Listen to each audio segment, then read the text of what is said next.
into conclusion. Tadi saya sempat baca satu report yang mengatakan bahawa ada kajian di sebuah bandar di Amerika Syarikat yang mereka study kadar miscarriage, kadar keguguran di kalangan wanita yang menerima vaksin dengan wanita yang tidak menerima vaksin, sebenarnya kadarnya hampir sama sahaja.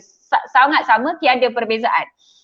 Itu di Amerika Syarikat. Bagaimana pula kalau kita nak kupas di Malaysia, doktor? Ada tak vaksin boleh menyebabkan keguguran, bleeding, masalah seperti bila dah advanced pregnancy, masalah seperti janin dan sebagainya, pergerakan janin, ada apa-apa masalah tak, doktor? Okey, kalau dari segi data, kita malangnya kita tak ada data tempatan. Jadi kita terpaksalah guna data-data daripada luar. Apabila nak guna data-data daripada luar, kita harus guna data-data yang reliable dan data-data yang telah diaudit. Dan salah satu daripada data yang kita boleh guna pakai ialah daripada CDC, Center of Disease Control and Prevention. Nah, kalau kita tengok data-data yang dihasilkan oleh mereka, sebenarnya tidak berlaku pertambahan keguguran ataupun miscarriage akibat daripada vaksin. Itu sudah pasti. Sudah pasti dan terbukti bahawa COVID vaksin tidak boleh menyebabkan keguguran. Dan kalau kita guna pakai data tu kepada data-data kepada local community di Malaysia, saya rasa sama. Sebab ciri-ciri manusia semua sama. Kalau fertility, causes of fertility di luar negara dengan Malaysia sama. So guna pakai data tu kepada data tempatan, saya rasa mesti sama juga. So saya rasa vaksin tu selamat. Okay, alright. What about other vaccines, doktor? Kalau golongan yang vaksin hesitant, mereka hanya bertanya dan mengupas tentang vaksin COVID-19. Ini adalah orang yang memang genuine, orang yang memang jujur sebab mereka nak tahu macam dia nak cuba untuk mengandung, tiba-tiba ada berita macam ni. Jadi orang awam mereka memang terkeliru, sebab itu bila kita terangkan mereka boleh terima. Tapi ada golongan yang memang tegar yang kita terpaksa panggil mereka anti-vaksin.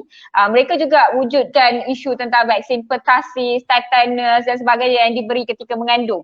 Yang tu semua kita ada data kan, doktor? Quite selamat untuk diberikan ketika mengandung kan? Okey, macam ni.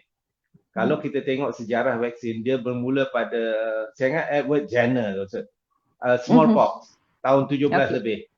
Itu pun dia menjumpa vaksin semula jadi. Dia panggil cowpox dengan smallpox punya vaksin tu. That was 1796.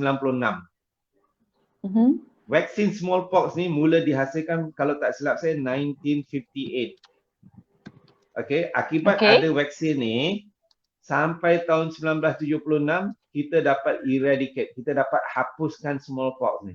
Sekarang dah tak ada dah smallpox, kecuali dekat museum, dekat UK ke US dah museum tu. Itu vaksin. Dan selepas smallpox punya vaksin, ni vaksin yang pertama. Dah macam-macam vaksin terhasil. Dan yang paling akhir, of course, COVID vaksin. Dan sebelum tu, vaksin HPV, Human Papilloma Virus, untuk mengelakkan kanser cervix.